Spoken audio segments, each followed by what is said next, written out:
You're listening to the Supreme Show with who? Me, Supreme, aka Big G, the brother Most with of the my platinum days voice that'll put you to cooling out, sleep. maxing, So relaxing, listen, and cooling off, like, and shooting some subscribe. And b-ball oh, outside don't of the forget to school drop a till a comment. couple of guys Peace. that were up to no good started making trouble in my neighborhood. I got in one little fight. My mom got scared. She said, "You're moving with your auntie and uncle in Bel-Air."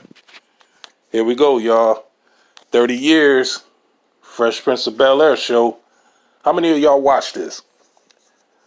Me personally, from 1990 to 96, 6 years, this show ran. I faithfully watched it every week. I've seen every episode at least 5 times, maybe more. Can't believe it's been 30 years. 30 years. Shit, I was in 4th grade when I first heard this show was supposed to air, and I couldn't believe the Fresh Prince, Will Smith, was going to be in it. I was like, him? It just was mind-boggling because, he was a rapper, not an actor. You know what I mean? Like, I'm like, why? I'm like, how did he get a show? Like, he was just a bubblegum rapper is what we used to call him. He had Parents Just Don't Understand and Girls Ain't Nothing But Trouble. And then he had Nightmare on Elm Street. And he had a song called I Think I Could Beat Mike Tyson. I'm like, this dude got a show, a TV show. I didn't think it was going to work, because I just couldn't see him as an actor. It wasn't like he was in a couple of other shows, or it wasn't like he was an established actor. As a matter of fact, everybody else on the show was pretty much established actors. And I'm like, how this guy get a show? How this rapper get a show and he's the main character? He's the lead actor. I just didn't get it. But anyway, it turned out to be a good show.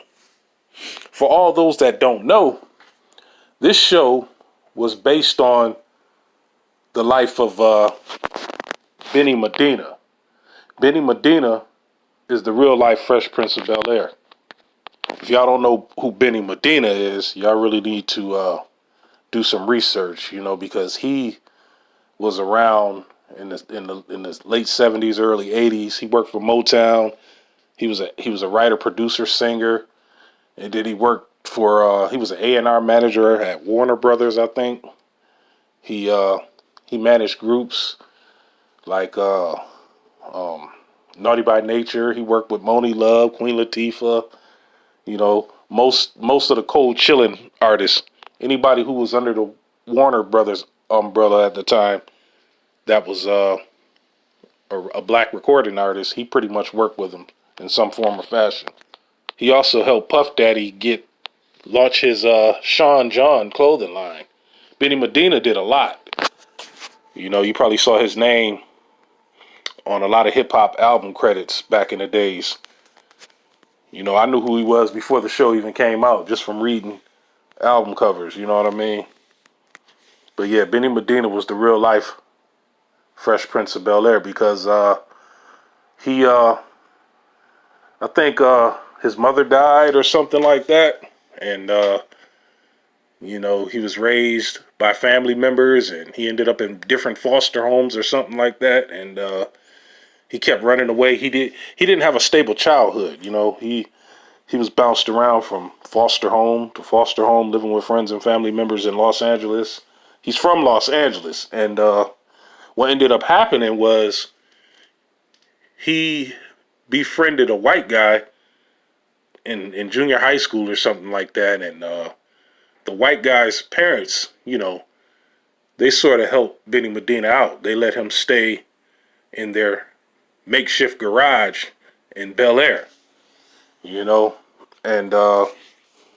he went to school. He was an excellent student, and he went on to launch a successful career. He You know, those white parents, those his white friend's parents, you know, really, you know, provided salvation for him. You know what I mean? They gave him a place to stay, and you know, they provided a bright future for him. So that's where the backstory of Fresh Prince of Bel-Air came from. You know, Benny Medina.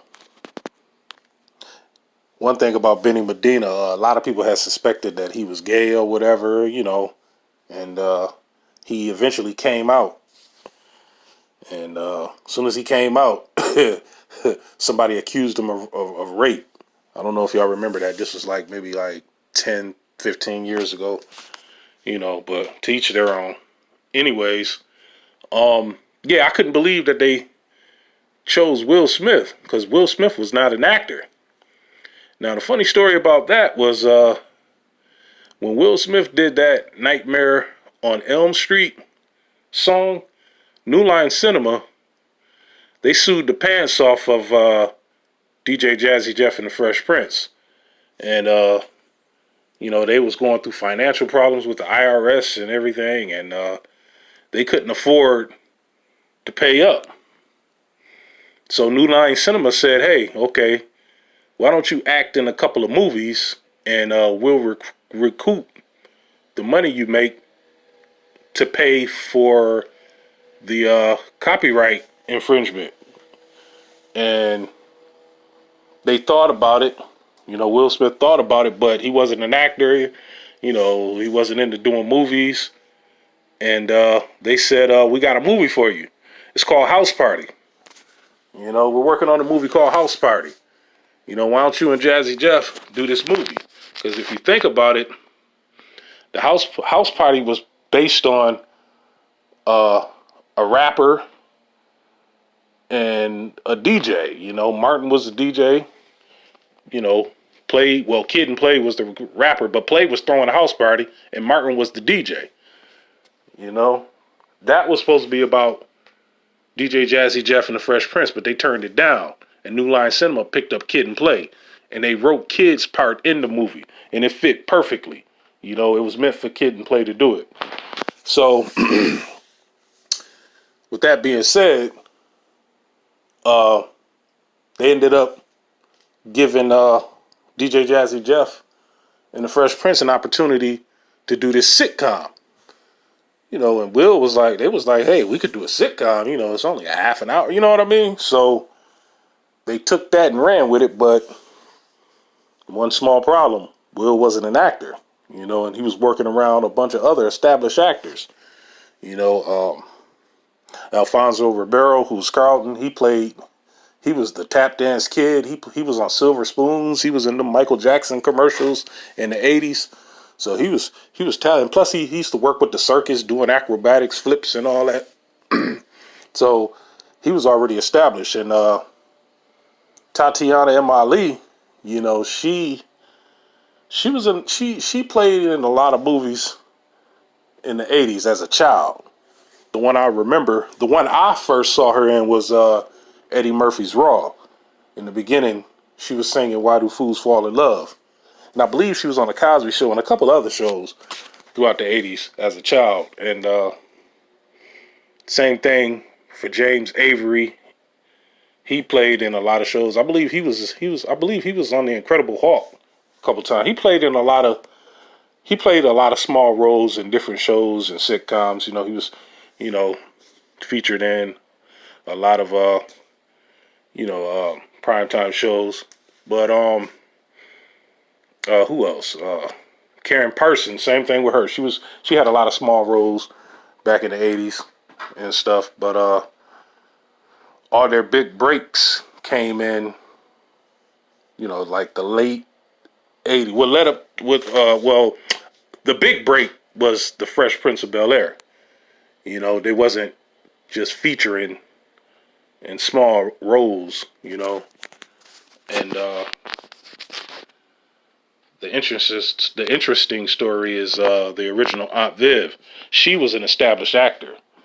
You know, she had been acting for some years. She came from Chicago. You know, but we'll get to her later on. But anyway, you know, they do this show. They do the pilot.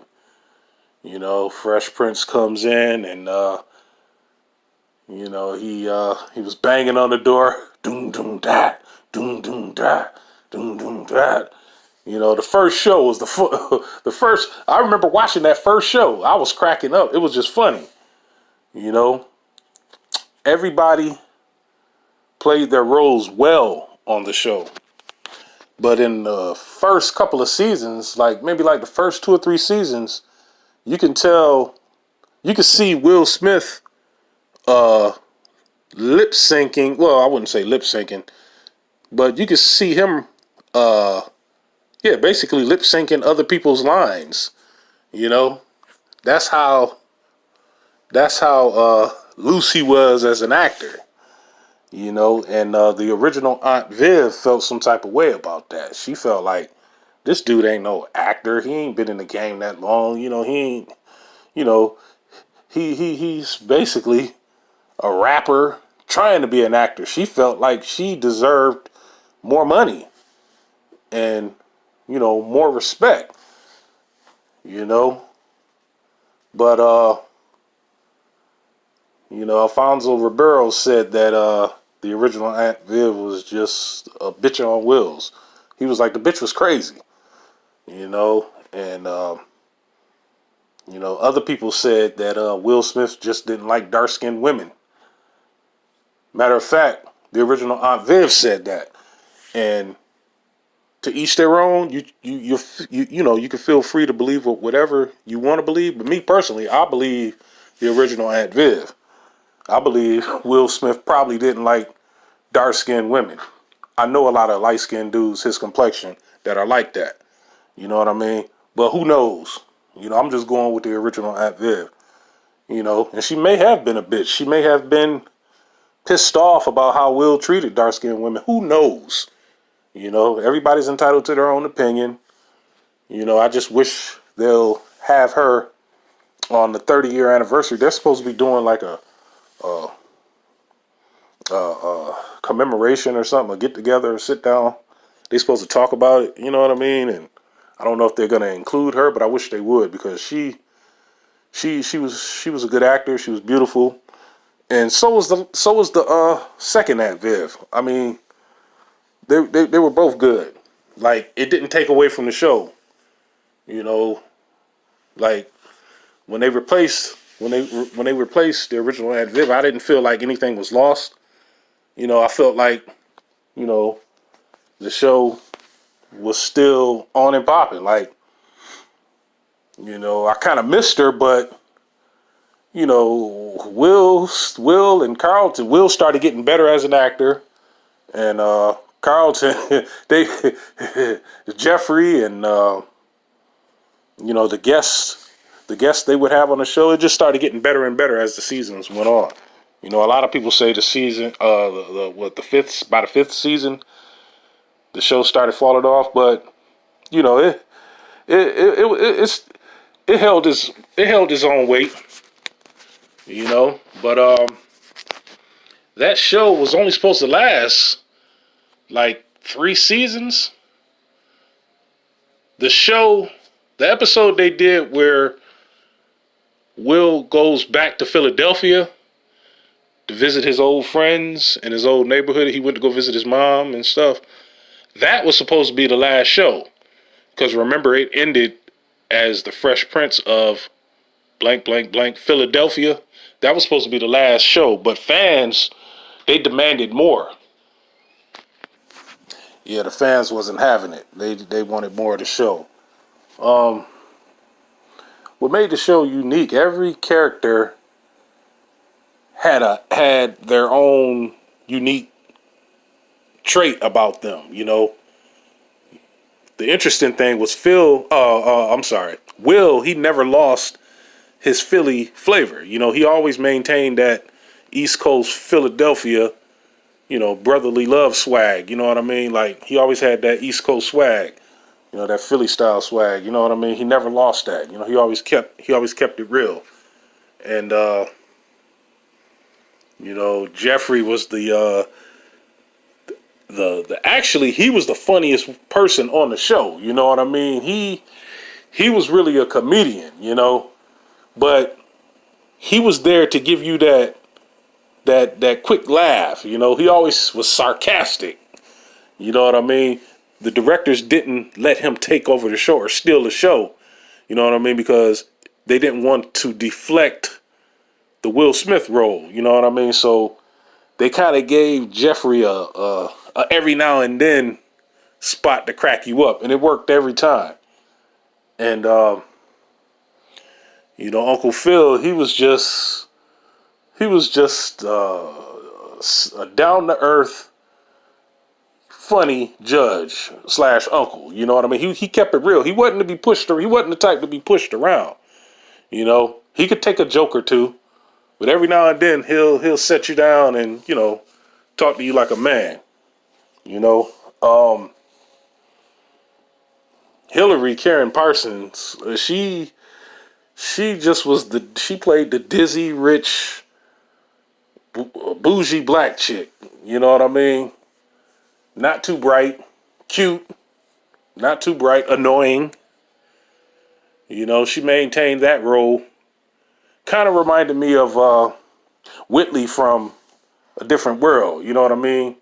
For a minute, it had a lot of people wondering if Hillary was really like that. You know what I mean? But she wasn't. Well, I shouldn't say Hillary, Karen. Her name was Karen Parsons. But she managed to maintain that character. You know, and Carlton, you know, he was just like Hillary. You know, bougie, black, you know, teenager. We would call him Coons now, but back then, you know, he was just a bougie. He was just a bougie dude. You know, you know, that Carlton dance used to crack me up. It's not unusual to be loved at any time. That dance, believe it or not, a lot of people don't know it, but Alfonso, he was a very good dancer, and he came up with that dance because he was making fun of a white girl. You know, he got it from Bruce Springsteen's video "Dancing in the Dark." When Bruce Springsteen and the white girl was dancing, they was doing the Carlton dance. And he also got it from Eddie Murphy Raw. When Eddie Murphy was making fun of white people dancing in the club. Oh, look at these motherfuckers dancing. You ever wonder why it's 2-3 niggas in the white club watching y'all? They watching y'all dance. And then he started dancing. He said, y'all got one dance y'all could do, and that's this shit here. He was doing the Carlton dance. So Alfonso got that dance from Bruce Springsteen, Dancing in the Dark, and Eddie Murphy Raw. He put the two together and came up with his own funny style of dancing. Oh man, he used to crack us up. I remember kids used to be doing that in school. You know, I believe at one time, every young person that was black and in America was doing that dance at some point. You know, one of my favorite episodes was the episode when Will finally got a chance to meet his father, Ben Vereen. For y'all don't know, Ben Vereen played in Roots. He was Chicken George, the grandson of Kunta Kinte. That was one of my favorite shows. That's when I really saw. That's when Will stepped up his acting game. That was a good show. It was very touching. Another one of my favorites was when Uncle Phil told Will not to go down to this pool hall because, you know, there was a lot of, you know, gamblers and scramblers down there, you know, and cutthroats, and he went down there anyway, got himself in debt. And Uncle Phil found out about it, and instead of grounding Will, he went down there and he beat all the gamblers out of their money. You know what I mean? He was like, Jeffrey, break out Lucille. And Jeffrey pulled out that pool stick, and Uncle Phil was lighting their ass up. And then he was like, Will, son, I told you not to get into this. He was like, you know, you see where it got you. You ought to listen to me. You know what I mean? Always listen to your elders. They know the road that you're trying to get down. They know the road you're trying to walk down. That's an old African proverb. But anyway, shout out to all you Fresh Prince of Bel-Air fans. I want to know, what was your favorite show?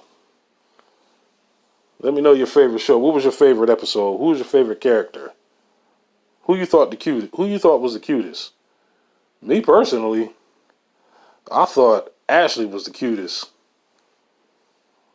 A lot of people say, my uncles used to say Hillary was the cutest. You know, a couple of my other uncles used to say that the original Aunt Viv was the finest. Which she was when she was younger. She was fine on the show too, but you know, I was a kid at the time. I thought Ashley was the finest to me. Hillary just got on my nerves. Ugh. Anyway, yeah, holla at your boy. Let me know what was your favorite episode. Peace.